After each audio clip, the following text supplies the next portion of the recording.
All right, good morning, folks. Welcome to our lesson on 7.5. So today we're going to be covering a section called Method of Least Squares. And I think what's really interesting about this section is we really get to see how things tie into other sections of mathematics. So we're in here learning about calculus, but it turns out that a lot of the calculus is helpful for understanding why statistics works the way it does. Okay, so I think that's kind of cool. That's the world we're going to dive into today. And let's take a look at what we hope to master by the end of this lesson. So, skills to master. We want to understand the concept of regression analysis for different kinds of functions. Okay, so that's probably the biggest idea here is we're really diving a little bit into that idea of regression analysis. Now, we're not going to be doing a ton of different computations. In fact, the only computations we're going to do today involve pulling up an online calculator and using that to help us find the things we want to find using this method of least squares. Okay. And I think that's pretty common in the world of statistics where you are actually looking at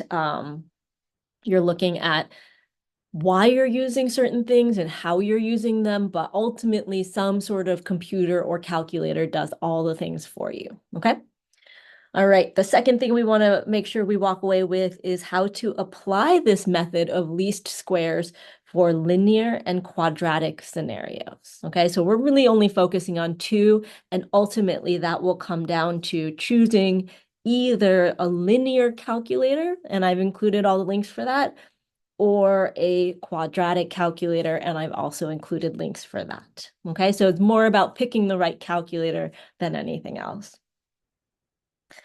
All right, so the concept. Let's zoom in a little bit and kind of take a look at some data. And I know this is weird for us. We don't really look at a ton of data in our class, right? We're usually working with f of x, y, z, all these different letters and derivatives and integrals. But if we look at this graph, we might notice that it's telling us about the number of beach visitors, right? And they're saying, oh, let me plot the average daily temperature and see how many visitors came on that certain day. And so this is what we call a scatter plot, right? We've just plotted a bunch of points, collected that data. And if we were to look at this data, we might say, okay, it seems like there is a linear relationship here, all right? Linear in the sense that maybe like the pattern looks something like this, right? The yellow line right there. And you can kind of see like there's no way to draw a single line through all of the points and be able to connect all the points. So we might even say this is a line of best fit. All right. It's the best we can do to get the general idea of all the points and still get the idea, even if we don't hit every single point. Okay. Now, this is useful because maybe we want to see what happens as the temperatures go lower than 80 degrees. Or we hope it doesn't get this hot, but maybe we want to see what happens if the temperatures keep going up over 96 degrees, right? Is it still going to follow the same pattern or not? So this would be a great example of a linear relationship, okay? And let's take a look at this other graph over here, okay? So on this left or right-hand graph, we've got a graph that shows us body weight compared to the week, okay? So maybe they're measuring someone or something's body weight and they're collecting all these body weights over 30 to 55 weeks. So somewhere between like a half a year to a full year. And we can see that there's a whole bunch of dots. Again, so we kind of know it's a scatter plot.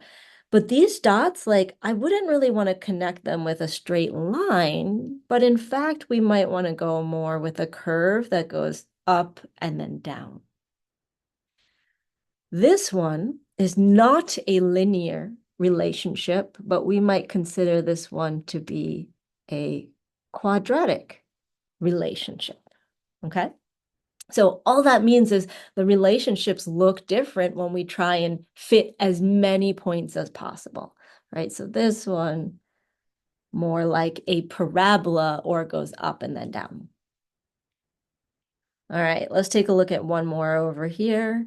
So in this graph, we've got the number of days with soil temperature less than or equal to -3 degrees Celsius, and we've got an estimation of overwintering, okay?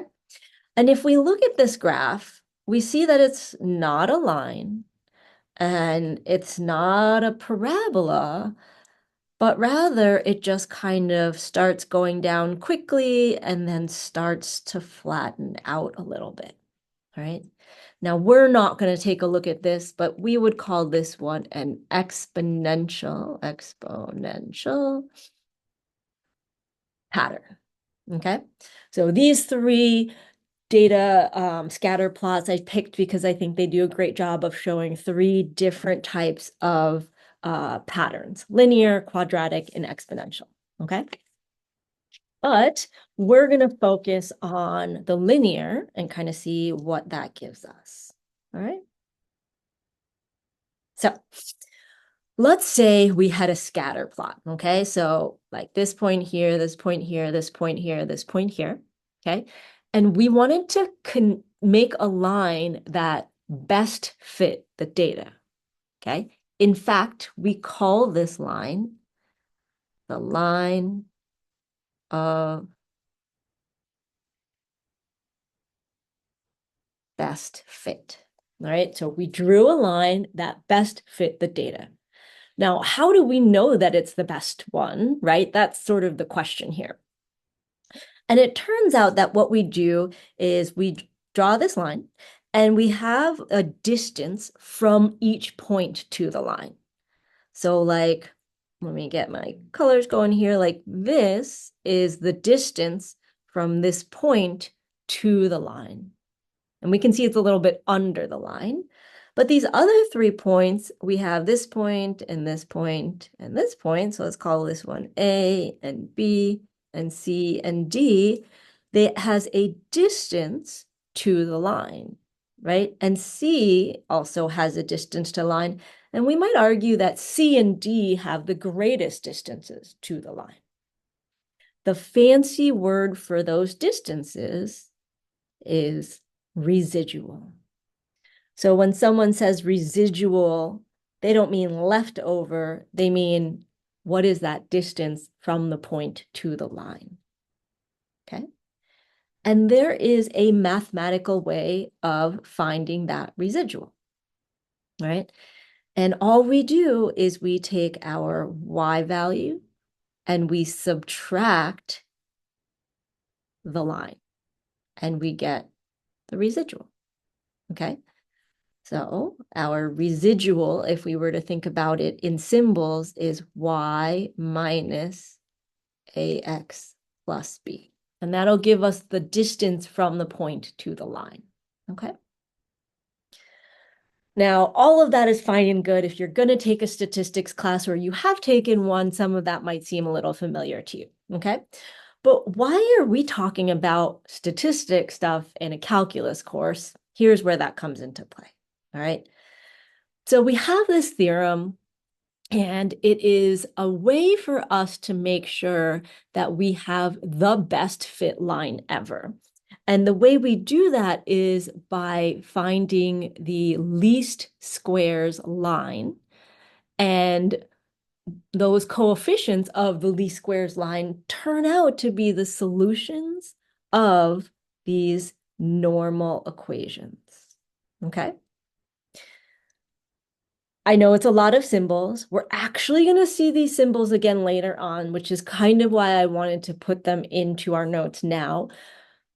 When we see this pointy looking E thing, okay, this symbol right here is called sigma, and it's a Greek letter. And it basically means that we are summing up all the things, or we're adding up a whole bunch of things, okay?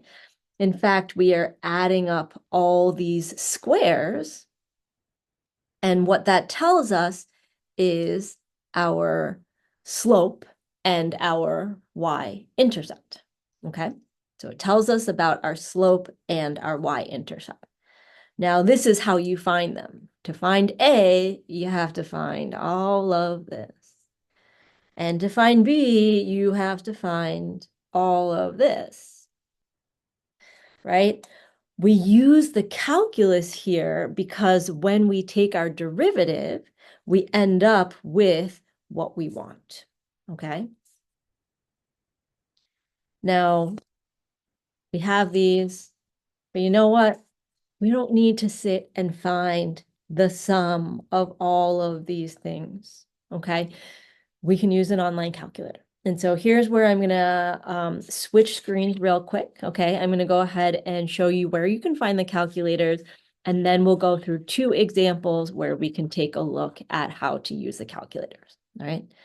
So let me stop sharing this for a moment, and I'm going to go to the Canvas shell. Okay. So if you go into the Canvas shell and you go to the 7.5 page, you'll see a whole bunch of links like you do for every one of our lessons, but you'll notice that we have a bunch of calculators, okay? So we have a linear regression calculator. I gave you two of those. A quadratic regression calculator, there's also two of those. And then if you wanted to learn a little bit more about what the least squares method is, or how you use them in machine learning, which I think is pretty cool, I've included two links there for you to take a look at as well, okay? So we are going to be doing a linear regression first, okay? And we are going to want to estimate something. So I'm going to click on the second calculator, okay? All right, so this is what our calculator is going to look like.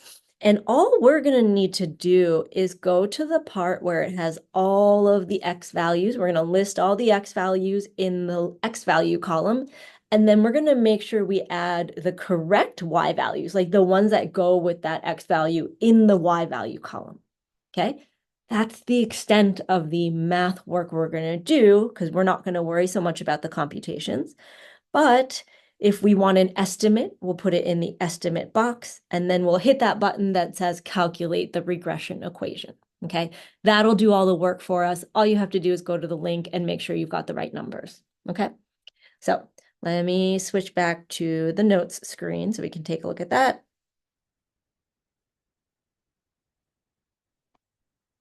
All right. So we've got this. A table below lists the midterm and final examination scores of 10 calculus students, or 10 students in a calculus course.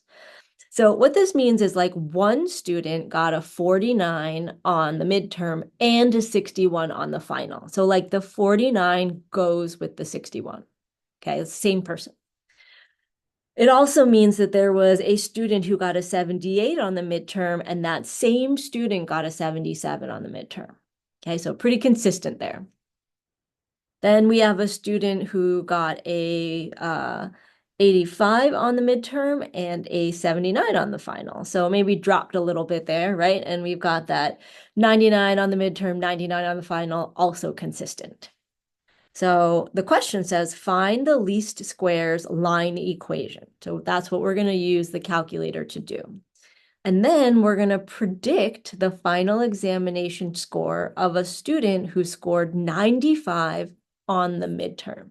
So like we're going to give the calculator another X value and use that to say, what would that be if you've already created a line of best fit? Okay, so it gives us a way to extrapolate that data, if you will. Okay, so I am going to stop sharing. I'm going to go back to that calculator. I'm going to type in all my values. Hopefully I don't do it incorrectly. Get rid of those ads.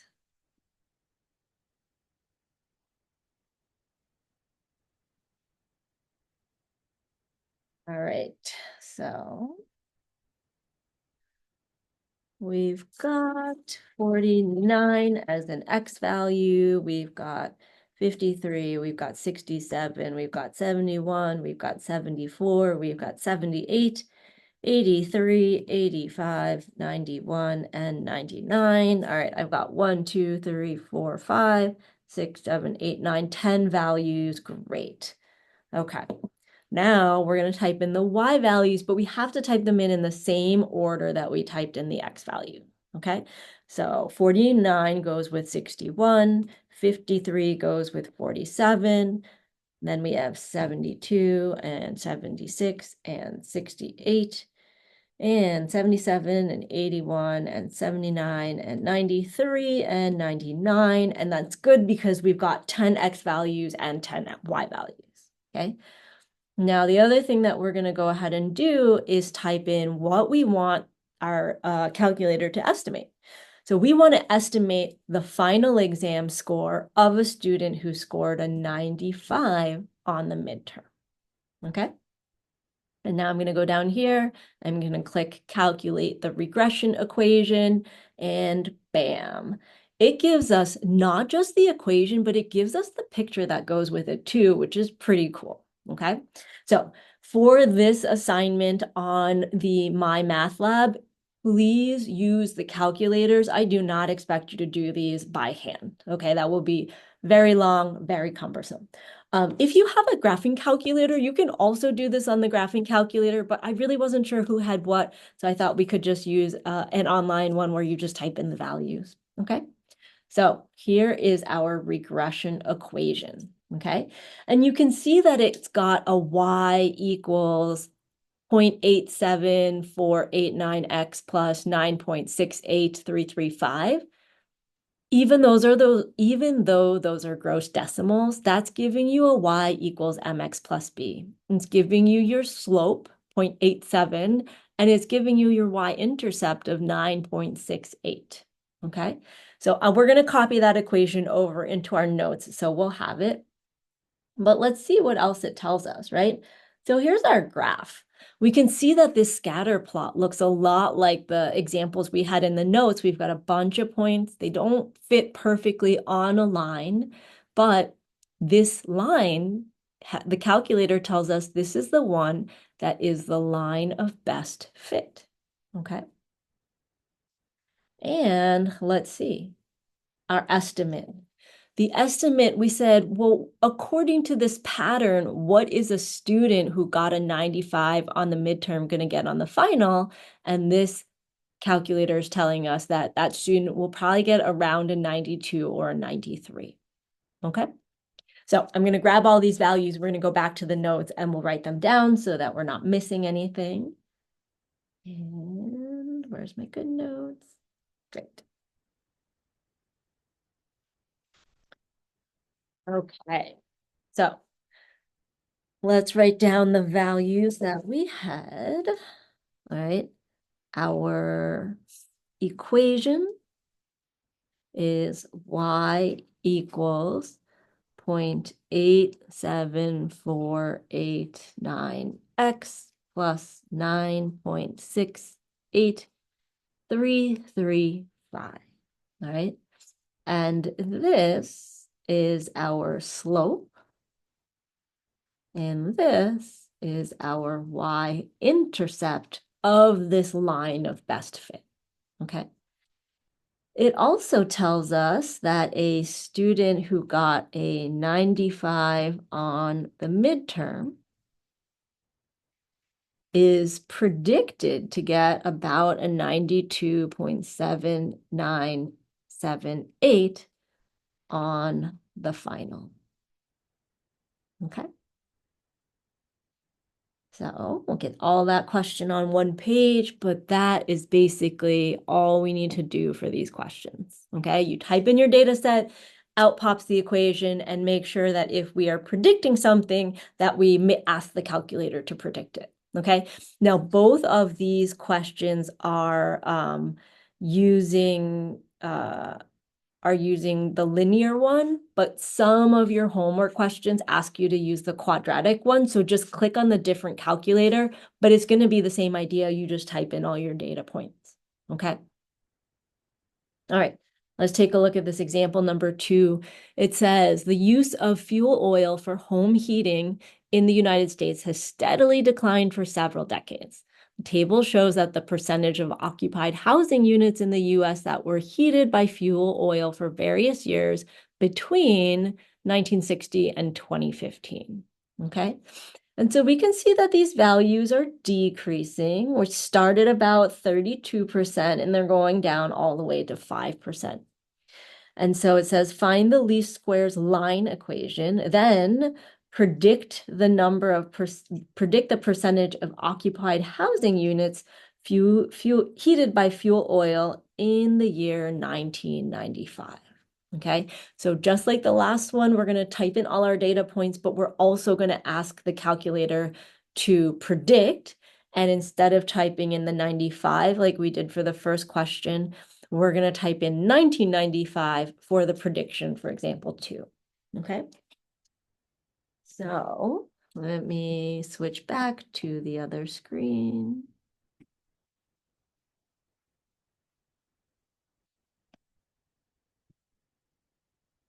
All right. Now, there's a few ways to do this, but you can either go back in and clear these values, or you can just refresh the screen, and it'll clear out anything that you had typed in, I think. Let me go back. And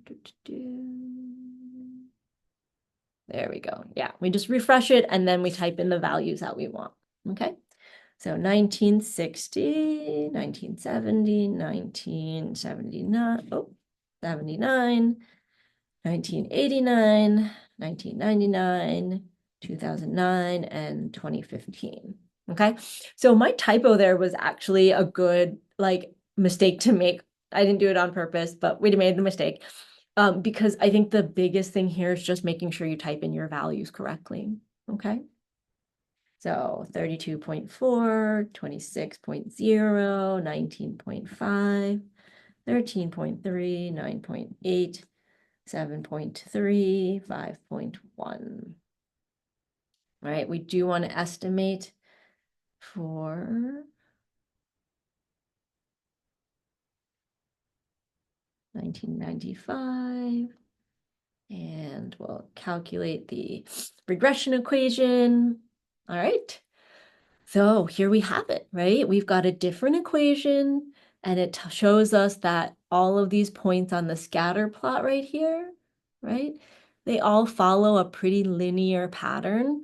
And we can see that most of these points are actually pretty close to the line. So I would say that this line probably is pretty accurate in helping us predict things.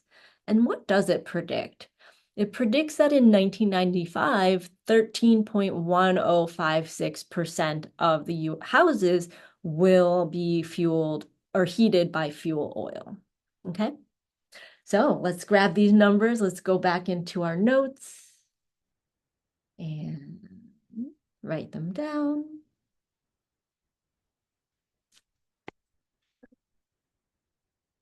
Okay.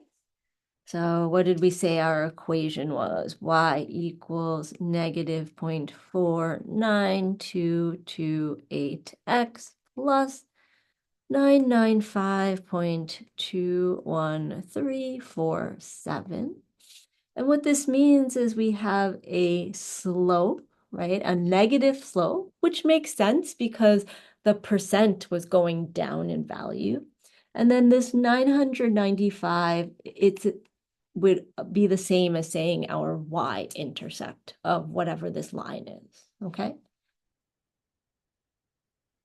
All right, last thing, that prediction for the 1995, we predict that there's about 13.1056% of the housing units will be heated by fuel oil in that year, okay?